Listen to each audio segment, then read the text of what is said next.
deal for me. Thank you so much, BMA.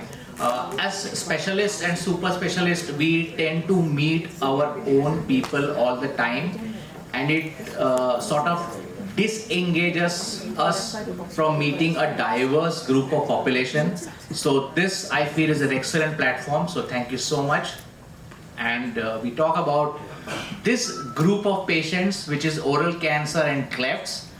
The main goal of this is all the people see such patients from time to time, and if as general practitioners you know what is to be done, what is the potential, then it can help them reach the right situation. So when we talk about maxillofacial surgery, you are mostly thinking of trauma, like Anil Kumble and Rahul Dravid. They had a cricket ball injury and had their jaw and zygoma fractured, repaired by maxillofacial surgeons, being a part of the emergency room and fixing it with hardware, tracheostomies, things like that.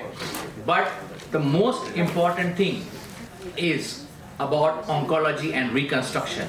And starting my journey back in St. George's Hospital, where the first microvascular anastomosis we did it, and it failed, and we threw it into the dustbin in 1997. And then I chased this dream for many, many years, only to realize that we cannot do both.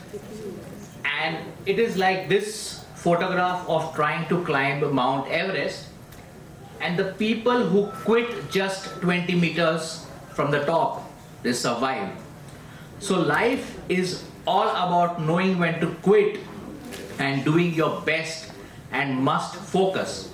So we must know what is to be done for which patient, and it is doing the boring things with enthusiasm and passion which gives us the success.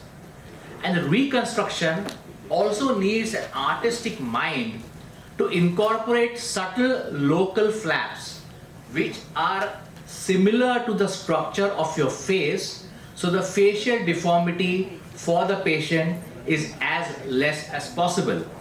So we incorporate small geometric designs. So you have this lady over here who comes from a village with a squamous cell carcinoma, loses a large part of the lip, and then we do a step ladder reconstruction and use a combination of the buccal fat and a nasolabial flap to give her a corner of the mouth, a competent mouth, so that she can eat. Or a patient like this who loses a large part of the lip. In that case, we do something like Robin Hood Pandey, you rob the rich and give it to the poor. So you use a Abbey Eslander flap and switch the corner of the lip upwards, and that is how the patient looks on the first day, and that is how he is looking on the 7th day as he is going home, making sure that there is no facial deformity. Or in some cases, we get extreme cases where the whole lip has to be excised, and that can be reconstructed by something called as a Karapanzak flap. I'll not go much into it, but this is just a marking, the excisions, and that is how the patient looks. And of course, this is how the patient looks post radiation, with a good mouth opening and with a competent commissure.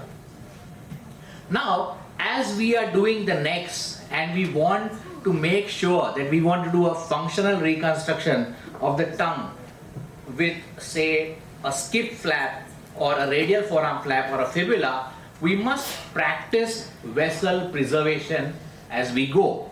And this is a small video, if it will run.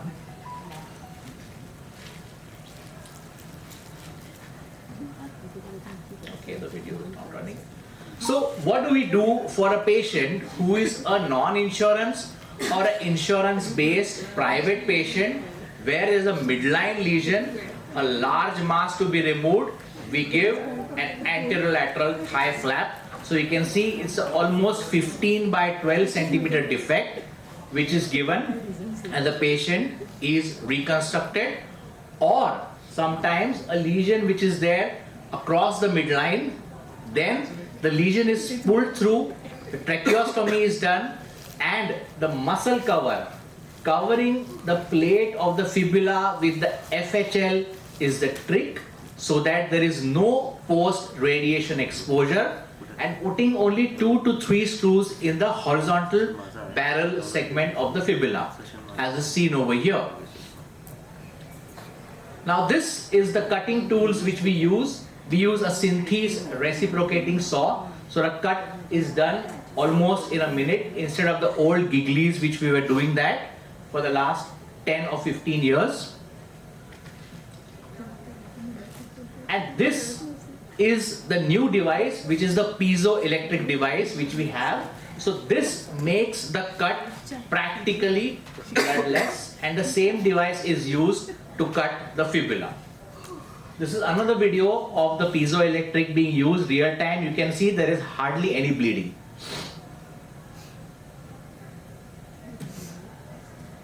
And this is the piezo used to make the osteotomy cuts in the fibula. So many times you have a patient who has been operated for oral cancer, has lived 4-5 years, has undergone radiation, but comes with a residual defect like this, where there is a post-radiation, there is a fractured mandible. In that case, we have to remove this portion, put a fibula, and use the contralateral neck to anastomose. So that is the resection being done. And this is now the same patient with the fibula placed, and you can see the vessels on the right side are used for anastomosis. So we must know that the more we sweat in peace is the less we bleed in war. And something which is very, very important, and I train all my students, is post-operative care begins in the operation theatre, and we have to be boring and replicate, do the same things again and again. So what is our replication? That if you have some local defects, use a local flap.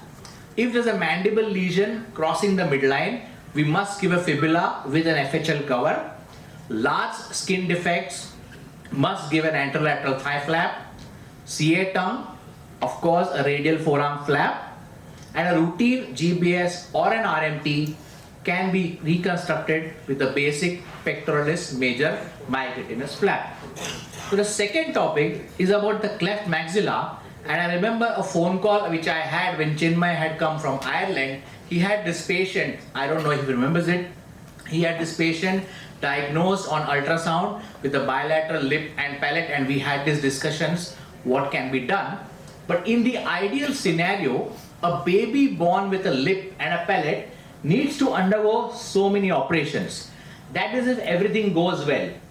Lip, palate, maybe some fistula repair, an alveolar bone grafting, a distraction, an orthognathic surgery, rhinoplasty, and lip revision. And the nature of the beast is such that we just do the lip and the palate and we think, yes, everything is great. But there is a large floating number of young girls and boys and adults who have not yet done these surgeries, and they face problem in getting jobs, getting married. Because they don't get jobs, they remain economically poor. And Sanjay Kulkarni sir knows that the poor get sicker and the sick get poorer. So somewhere this has to be broken. And in Pune, we have missed surgeries, redo surgeries, and we did our first primary cleft in Sai Shri Hospital completely free of cost, and this project is a running project where we are operating babies free of cost. And you look into a meta-analysis and find out that the maxillary advancement is very crucial for the patient to get a normal form. See, today in the age of cosmesis, somebody who has a normal face also thinks कि मैं क्या करूं, because we are living in the age of Instagram. Imagine what must be happening to these young boys and girls. So what is distraction osteogenesis? It is nothing but the Elizarov process where we make a cut in the bone, we put a device and we slowly lengthen it. So now you have this guy who's an engineering student who wants to go to America, but if you look at it, his alveolar cleft is not operated yet. So we had to go back, operate the alveolar cleft, wait for 6 months, get him into alignment, and then do the osteotomy, advance the maxilla, and get him into a place like this.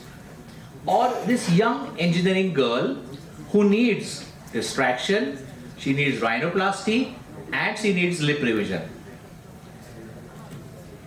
So in that case, we can advance the upper jaw with a device such that it comes ahead by almost 15 millimeters, get her into alignment, finish her up with a rhinoplasty and a lip revision so that she can get back to work. This patient is a lawyer and right now she's practicing in the Supreme Court as an apprentice, but she has such a facial deformity, and you can see there's a tongue flap also placed for a palatal fistula. So we place a device known as a distractor. This is placed inside the jaws and it has the arm coming out. So we pull this arm 1 millimeter per day, and you can see how the maxilla has now come up by almost 15 millimeters. We wait for a consolidation phase, then we remove this and do the osteotomy of the lower jaw and finish this patient from this to this, getting her profile into planning and getting her teeth into alignment and getting her final result like this. And that is after the osteotomy of the lower jaw, and now you can see it's in proportion, she can eat and she can speak. So based on the lesson learned, we would use a KLS-Martin-Zurich device to advance the maxilla like this, get the maxilla ahead. This is how the patient looks on the first post-operative day. Get the maxilla ahead and then remove the upper jaw device, and at the same time get the mandible behind. Some articles over here, and based on the zero-based thinking, what would we do? Yes, the internal devices are good, but they are pushing the maxilla. But the cleft scar is over here. So what is there? There's a device called as the RED frame, which is donated by KLS Martin and the Strasbourg Osteosynthesis group here. And this gets the anchorage on the skull and pulls the device ahead so that the maxilla, which is behind, comes ahead. And this surgery can now be successfully done. So in conclusion, patients who are having adulthood but have missed surgeries can be helped getting back into mainstream society by living over here. You know, Sanjay Kulkarni sir spoke about the world, and I can tell you that I have seen the world only because I have stood on the shoulders of giants. And I had an opportunity to meet Raju Hirani many years back, और उनके office में लगा हुआ है पैश on regardless, लगे रहो. So it's not how many you do, but it's how much you do for each patient. And that is the most important thing for surgeons. Yes, we are enabled by numbers, but numbers do lie. So Sanjay Kulkarni sir said a jack of all trades. The real proverb is, it is better, a jack of all trades is better than a master of one. So maxillofacial surgery is a Jacques Kallis of all trades, where you give a ball to him, he'll take 5 wickets. You give a bat to him, he'll score 100. You give him a position in the slips and he will take a catch. With this, I end my presentation. Jai Hind.